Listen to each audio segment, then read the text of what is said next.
Hindi kami pinapasok, guys. Just because you don't look the same, you can't be part of it.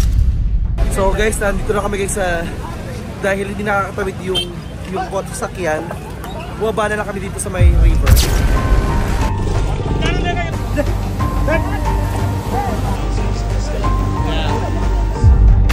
Nagulat talaga ako bes na nakita ko. Nakita namin yung kanilang gat dito sa Pasupatinat. Dito nila ginagawa ang seremonya ng kanilang cremation. Dito mismo be, sa tabi ng ilog ng Bagmati.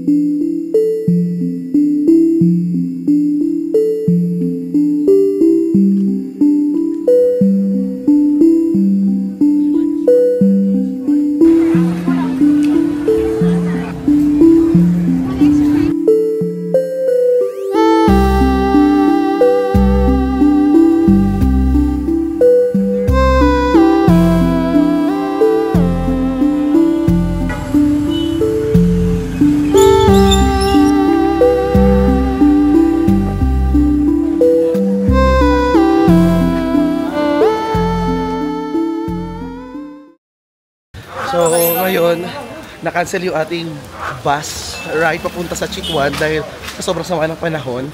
Kaya ngayon, andito ako kasama kay mga kaibigan ko. Kaya nakilala ko habang palabas ako. So mag-ikot-ikot kami at isipan namin maglakad na lang kaysa mag-public transport kasi hindi natin makikita talaga ng buo yung city. Hindi yung highlights lang. At saka sobrang traffic dito be. Mas mabilis ang maglakad kaysa sumakay. Based on experience.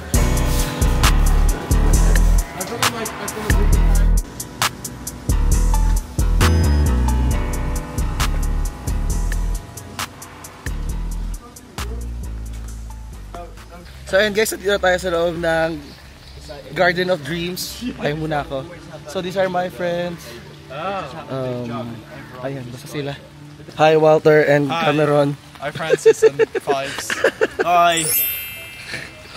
So where are we gonna head there? Yeah.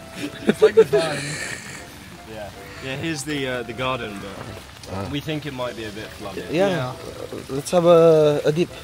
Yeah, I'll let you lead the way. Yeah, you got Oh, he's got all terrain there. I'm ready as well. Yeah, you can there from the middle. Ayan, mga roommate ko yan, dalawang yan. So, yung isa kararating lang, yung isa matagal ko na kasama. Malapit na kayo mag-anniversary. Careful, your shoes is slip. Ang Garden of Dreams be sa Kathmandu ay isang historical garden na ginawa be noong 1920s para sa kanilang Rana Dynasty. Meron itong ponds, waterfalls, syempre mga bulaklak na perfect na pahingahan sa napakabising syudad ng Kathmandu. At madalas, ito rin ay isang cultural events place.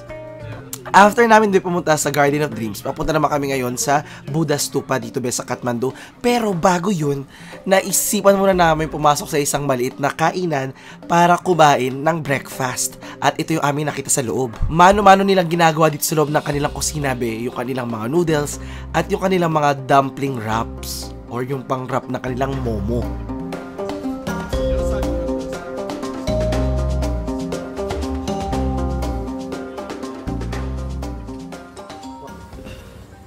What's happening? He's shy because she doesn't speak English. She said, wait. Yeah, so that's why, hold on, relax. You're pressuring her. So ngayon guys, andito kami sa loob ng isang local restaurant para kumain na aming breakfast. So, these are my friends. Again, I'll introduce them properly. So this is Walter. Hi. Walter? Yeah, Wouter. Wouter, yeah. That's Dutch. And Cameron. Cameron. Yeah. Nice to meet you. Yeah. Cameron Noches. Not Diaz. I feel famous. Okay, now. so we're going to order breakfast muna. And I like it. Can I have beef YY? Buff YY? Don't make that mistake. I don't know. I'm just trying. Don't make that mistake. No. The first one. You know you changed it to buff. Buff. Yeah. I got it. Yeah. I know. What's the mistake? I said beef instead of buff. but you know how the cow is. Tulad sa India, be, mortal sin din dito, be, sa Nepal ang pagkain ng beef. Kaya naman medyo nag-cause ng ganun yung pagsabi ko ng beef instead of buff, which is kalabaw. At dahil majority ng population nila ay Hindu, napakahalaga sa kanila, guys, ng beef at hindi sila kumakain nun. I'm like, a buff. That's why I corrected myself. Sorry to cut you. Like, they're doing like the noodles here, like, oh, yeah. Wow. It's not the noodles, it's for the momo. That's the same thing. That is cool. Yes, it's so cool. Well, we could share some more. Yeah. Yeah, I would like. Yeah, I would eat two. Like I'm not hungry. What kind of momo do you want? Maybe. I like veg. Huh? Okay, veg. Cool, whatever. I do really like veg momo. I'm just like more of like a this guy. Yeah. I was veg. I had momo yesterday for the first time. Really amazing. So ito, guys, yung kanilang momo. And ito yung kanilang gulay. Tapos ganyan yung ginagawa, guys, yung wrap. It doesn't have to be me. Like, it just shut up, or? No, it's okay.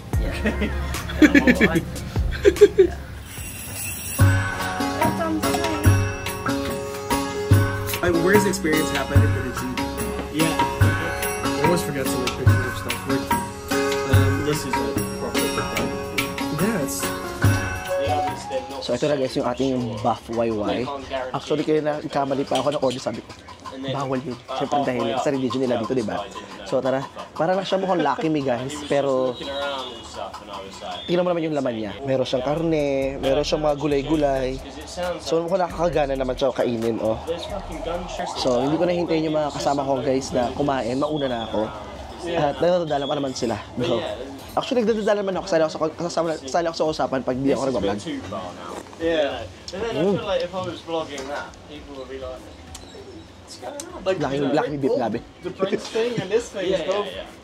There's only like if you go to YouTube like trucks and stuff now like it's like we could get views but like you have to use screen like blackout everything I think. Yeah.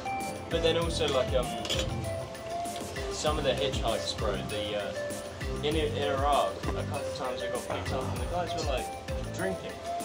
They're drinking like in lorries and stuff, like bottles of Uber. There's a mosquito at your head. Yeah. What else? Oh yeah, and then the other thing, like a lot of the time, so it's just like two Kalashnikovs. And you just put your bag on top of it. Yeah. Well, like another time, like I put my bag, seen one, and there was two guys in the front seats, and then I got in the back, and as I was getting in. There's been constant skirmishes with Turkey. They hated Saddam's regime, and Saddam basically had they need to protect their identity, that they're so heavily armed. And in that case, it came so good. It's all back. In fairness, guys, masarap. Walking, I took a taxi. We now took a taxi, but Hi. Hola.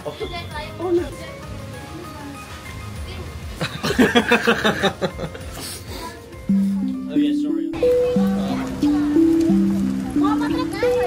Be, ito ang stupa. Isang malaking dome-shaped na gusali na madalas makikita mo sa mga bansa na Buddhist. Dito, be, sila nagninilay-nilay, nag-meditate, at sumasamba. Kaya naman napakasagrado talaga ito para sa kanila. Sa loob nito, be, makikita mo minsan yung relica ni Buddha or like buto ni Buddha, tooth ni Buddha, mga ganun. At para sa mga Buddhist, be, ito ay simbolo ng enlightenment. Para sa kanila, isa itong reminder para hanapin ang iyong inner peace. Sa palibot nito, be, ay meron ka makikita mga disenyo ng mga carvings na kadalasan ay merong espesyal na kahulugan. Kaya naman habang naglalakad ka palibot nito, be, parang may kwento kang natutuklasan. At dagdag pa dyan, be, itong Buddhanath stupa na ito ay one of the largest spiritual stupas in the world at kasama sa World Heritage List ng UNESCO noong 1979. At kung matatandaan mo, be, sa pelikulang Doctor Strange, nag-film din sila dito, be, sa Nepal. At doon na-highlight ang napakagandang architecture at napakayamang kultura ng Nepal, particularly itong iconic na Buddhanath stupa and some other locations dito sa Kathmandu.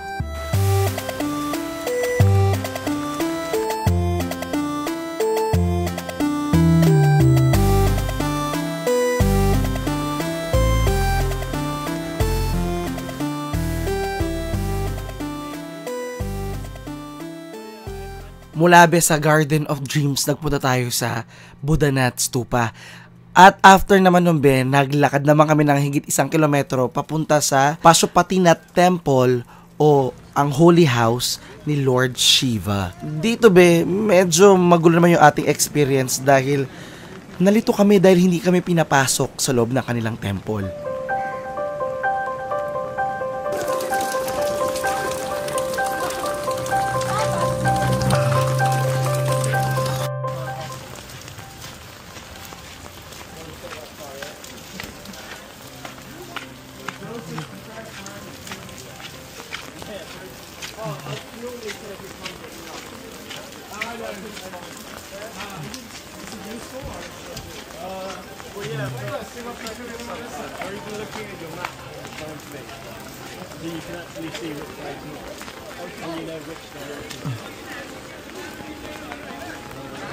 Are people entering there?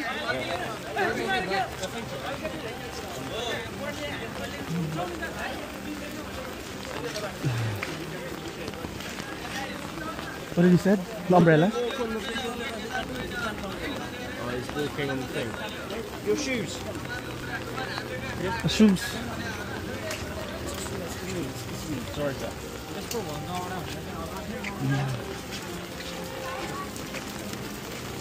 So dito kami na weirduhan kasi pagdating namin dito sa temple na to, hiningaan nila kami ng entrance fee na 1,000 rupees or more or less mga 500 pesos.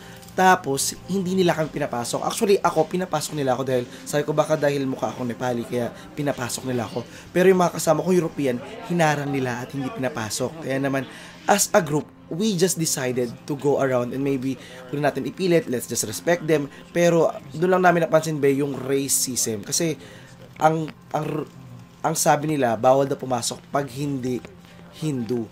Paano naman nila nasabi na hindi kami Hindu na hindi naman nila kami tinanong or what?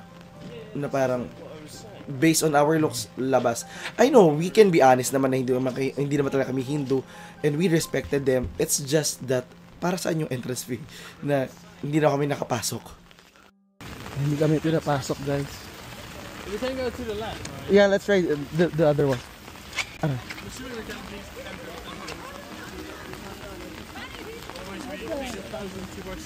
so the whole thing about Hindu entrance, that would be like if you went to the Vatican and they're like, no, Catholic entrance. It's actually Hindu temples are free, right? You can enter. But they don't know our religion either. And I'm not going to try and scam them. So. But it would be the same if you go to like Rome and they're like, nah, man. Just because you don't look the same, you can't be part of the religion. Racist. So, yeah. Maybe just go to the left and we can see what happens. I think we have to take off our shoes. What a waste. No, we asked it. I just Okay. go to left. From here. Okay. You there.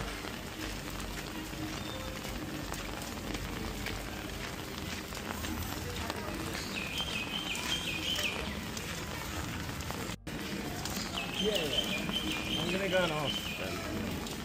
Nothing stupid. What's the point? Oh, I get it. If they want to keep a load of tourists away from it. Like, I understand that. Protection is like... That's like 12 bucks, I think. Oh, wow. There's a river. I think it's the way out. No, just try and... Okay. That's a cool try. Well, like the outsiders here. Like last time I was in Kerala. Yeah. They did also allow me to enter, but it's not like paid. So dahil hindi naman kami nakapasok, minabuti na lang namin mag-ikot-ikot at sa paglalakad namin papuntang CR, may nakasalubong kaming isang guru or parang baba. Nung umpisa, yung kaibigan ko si Cameron, siya talaga yung pinakamadaldal kasi talaga. So siya yung tsumika, tapos yung guru naman is parang nagsalita naman siya ng mga alam niyang English, like random words and then kami na lang yung humuhula. So, kinausap namin siya. Siyempre, bilang mga travelers, ang goal talaga namin is makilala yung kanilang kultura through connecting sa mga locals. We were expecting na meron kayo matutunan, pero napansin namin na ito yung example ng mga peke. Kasi, wala kaming nahita. Tapos, bigla siya nanghingi ng, do you have 2,000? Do you have dollars there? Can you give me dollars? And doon namin na realize na hindi talaga siya yung parang he's doing it for the religion, but he's doing it para mabuhay. Diba? Isa siyang con, sabi nila. In 3 days will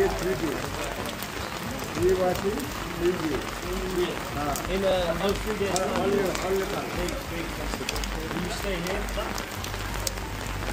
Yeah, all you find your 3 days, you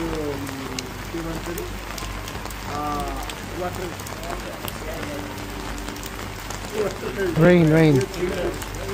Rain. So why can't you put on? Very nice country. You have to go there? Camden. And Belgium. Yeah. I lost him. I don't follow. Oh, there's the God. Brother, Cameron, look. The fire was there. This is it still feels like we're not supposed to be here. I tried. I tried my best. Oh, there's the God. Brother, Cameron, look. The fire was there. This is it still feels like we're not supposed to be here. Like no one's stopping us. Yeah. Nagulat talaga ako bes na nakita ko. Nakita namin yung kanilang gat dito sa Paso Patinat. Kung naaalala nyo be sa aking vlog sa Varanasi, doon din be mayroon din silang area kung saan kinecremate at sinusunog ang mga katawan ng mga tao. Dito be sa Paso Patinat sa Kathmandu, dito nila ginagawa ang seremonya ng kanilang cremation. Dito mismo be sa tabi ng ilog ng Bagmati. Para sa kanila be, isa ito sa pinakabanal na lugar para sa mga Hindu. At karaniwang sinusunod nila ang tradisyong ito at sinusunog ang katawan ng mga tao dito kasama ng mga kahoy. Ang cremation be ay isang mahalagang ritual para sa mga Hindu na sumasagisag at nagsisimbolo ng pagpapalaya ng kaluluwa. Maraming mga tao at turista ang bumibisita dito at nanonood at nagbibigay ng pugay sa seremonyang ito.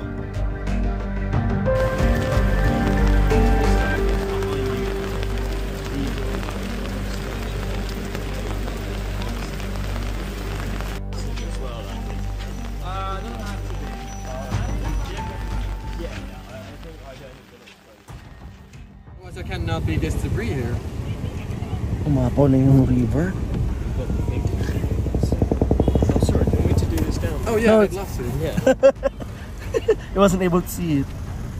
Hi. Holy shit. That's holy. Oh, we're like in Netherlands now. Videos taken moments before disaster. Yeah. It's like we're in Netherlands now. She was saying something, and I said something about the. I'm hardly listening. So guys, nandito na kami guys sa dahil hindi nakakatawid yung sasakyan. Bumaba na lang kami dito sa may river. Ayun na guys, umaapaw na yung tubig.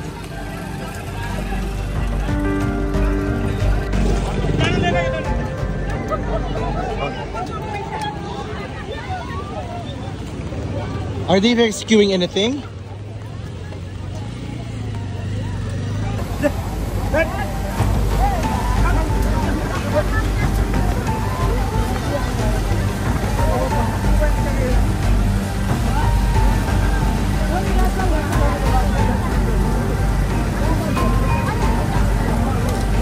Meron silang kinukuha guys, oh.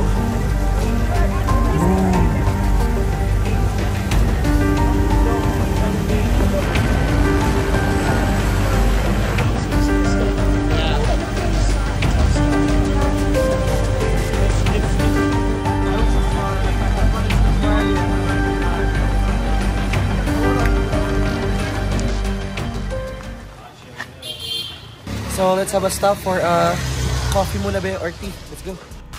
Mula doon be sa bridge, meron kami nakasamang lokal na nakasama namin sa pagkakape. Kaso hindi ko na siya na-vlog na kasi medyo nahihiya ako doon sa mga iba pang tao doon sa loob ng cafe.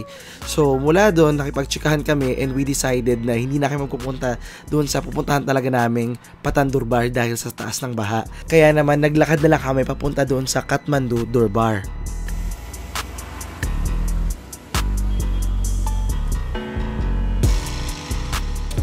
So guys, ito raw tayo ngayon guys sa may Kathmandu Durbar. And hindi na tayo nakapag-vlog ng maayos kasi maulan-ulan guys. So, ito yung other Durbar na pwede puntahan today dahil doon sa may Patan Durbar is baha and mahirap Dito papasok, hinarang na naman yung mga kaibigan ko at pinagbabayad sila ng entrance fee. Napansin naman namin na labas, pasok lang naman mga tao at wala naman talagang gate or way para masabi na may entrance kasi public place ito. So sabi ko, tara, subukan natin dumaan sa ibang area. At dun sa ibang daan nga, wala naman naniningil sa amin ng entrance fee.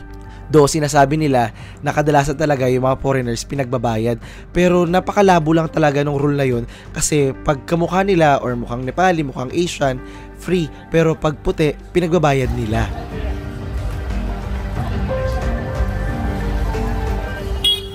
Pero gano'n pa man itong Kathmandu Durbar Square ay isang UNESCO World Heritage Site dahil sa cultural at historical significance nito. At dito sa lugar na ito, matatagpuan yung napakaraming temples, palace, courtyards na nagpapakita ng napaka-intricate na Newari architecture.